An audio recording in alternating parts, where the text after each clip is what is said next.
नमस्कार मंडळी, हा जुनाच व्हिडिओ तुमच्यासोबत शेअर करायचा राहूनच गेला होता.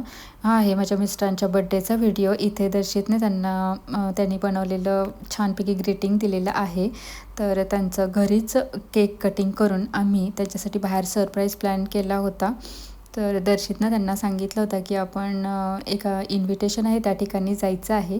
त्यांना त्याची कल्पनाच नव्हती की हां ठीक आहे, इन्व्हिटेशन असेल, जायचं असेल असं. त्यांनी आता घरी केक केलं आहे, झालं असं वाटलं असेल. आता त्यांना कळाल्यानंतर ते बघा किती हसत आहेत. आणि इथं आल्यानंतर सांगायचा मेन मुद्दा असा की ते बार्बेक्यू नेशनमध्ये एक कॉम्प्लिमेंटरी केक अरेंज करतात आणि एक जे मील बर्थडे ज्याचा असेल किंवा ॲनिव्हर्सरी असेल तर एक मील ते फ्रीमध्ये आपल्याला देतात. याचं तुम्ही कधी एक वेळेस जाऊन ट्राय करू शकता. आम्हालाही असंच ट्राय करायचं होतं म्हणून मी ह्यावेळेला ट्राय केलेलं आहे. दरवेळेला कसं होतं, आधीमध्येच आम्ही यायचो, त्यामुळं ते तसं ट्राय करणं कधी झालंच नव्हतं. तर तुम्ही नक्की ट्राय करा. छान असतात मेनू वगैरे, लाईव्ह ॲटम असतात, छान असतं.